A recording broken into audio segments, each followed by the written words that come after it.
Why do we flinch when we shoot? And how do we fix it? That's what we're covering in today's Tactical Tidbits.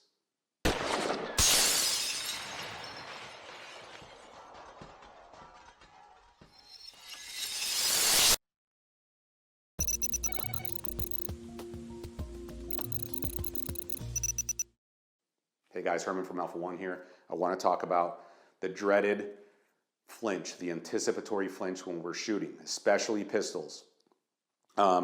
And it's usually, all things equal, the number one stumbling block for most new shooters in getting the accuracy and the consistency that they want.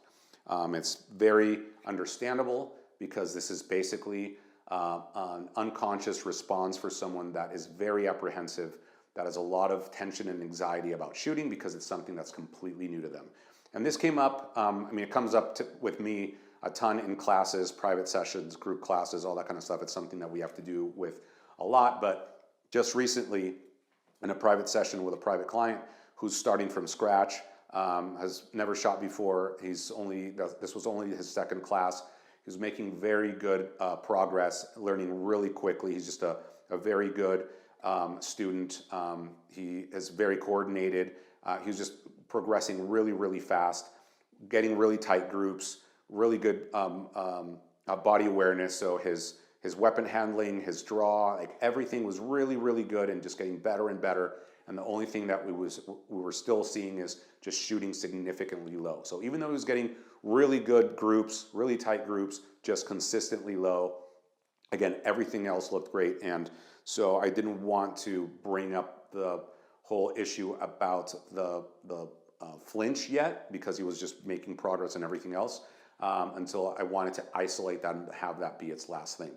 So what happened is I took his pistol and I cleared it. I set it up for a type 1 so we would get a click. Again, we're talking about other stuff. He didn't know what I was doing. Put the pistol back in his holster. We kept talking. I'm like, all right, let's go back to training. Let's do some drills. I'm like, let me just take some video of you. And obviously he didn't know that he was going to get a type 1, a failure to fire.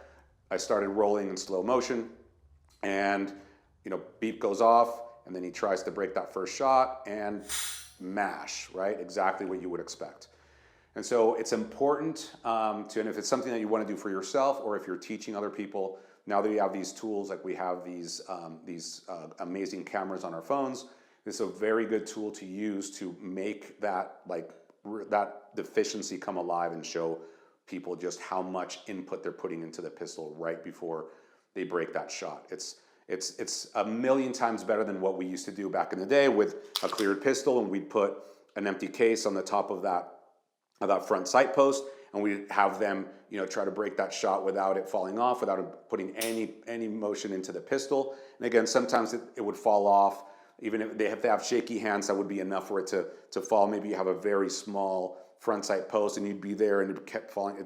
Sometimes it just take too long to do any of that. So, save yourself the time, just get some good slow motion footage and it'll make the point even better, because it'll be live. And again, it'll go a lot further than trying to do the setup with the empty case and all that good stuff.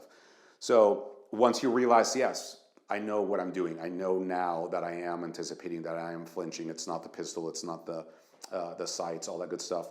Then we can actually start working on it. So the number one thing is get comfortable with shooting. The more you shoot, the more comfortable you get with the aspect of shooting, the more you get comfortable with the sound, with the recoil, with everything having to do with shooting, the faster your brain will not be in emergency mode when you shoot. And that's basically all you're trying to overcome. Basically what your brain is trying to do, or what your brain does, again, this is unconsciously, is it knows that there's going to be a little explosion in front of your face and it's going to go bang, it's going to be loud and it's going to push back. So it's trying to anticipate when that's going to happen, and it's going, oh, it's going to go now, it's going to go now, and then bang, right before you break the shot, right, you dip forward to overcome that or to compensate for that. So perfectly normal. I think everybody kind of understands the concept because you've all done it, but that's why it happens. That's how it happens. So one is we have to get out of our head. And so when I first started, one of the things that I like to do, because we didn't have red dot sights and we had just iron sights and it was just hard front sight focus, and to remind me that to focus on that front side. We have front sight, front sight, front sight, front sight, front sight, front sight, as I'm taking out the slack, front sight, front sight, front sight, front sight, front sight, and then break the shot. It would surprise me. I didn't even give my brain the opportunity to anticipate and to flinch, and that helped me kind of get over that hump. Obviously, that's something that you don't want to build a habit of, because I don't want to be surprised when my pistol goes off. I need to be in control at all times. I want to be very familiar with my trigger, exactly at what point it's going to break. And so to actually become a proficient shooter, you need to get to that point. So it's something that we only use in the beginning, while we're trying to just overcome the aspect of that anticipatory flinch. Now, sometimes we can just even skip that, and especially, again, we can't do that with the front sight, front sight, front sight if we have a red dot, because we're target focused. So I guess you could say target, target, target, something like that. But we are hard focused on a small dot on our target.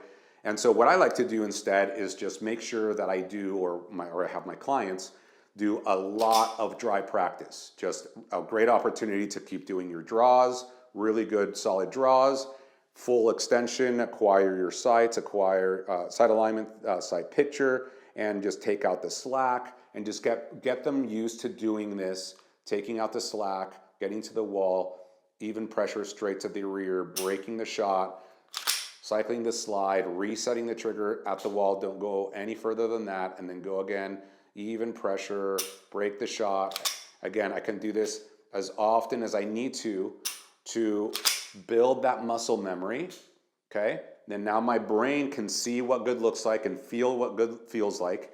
And when it comes time to actually go live and start shooting some live rounds, I'm less likely to do that, because now I've just built some muscle memory. Now, sometimes after we shoot that first time, and again, we get startled by that big bang and feel the recoil, sometimes that creates another adrenaline dump in people. We get into that fear loop, and we might start to anticipate again. So if that happens again, we might have to stop and do some more dry practice. Or like I was doing with my client, is we just kept going, because he was getting better on everything else. I just kept him just shooting, and then just as long as he's getting better and more comfortable with shooting, eventually you'll just train out or train away that flinch. Okay, so ultimately everything always just comes down to reps. So get your reps in, keep training, keep practicing, and eventually that dreaded flinch will go away. Hope that helps.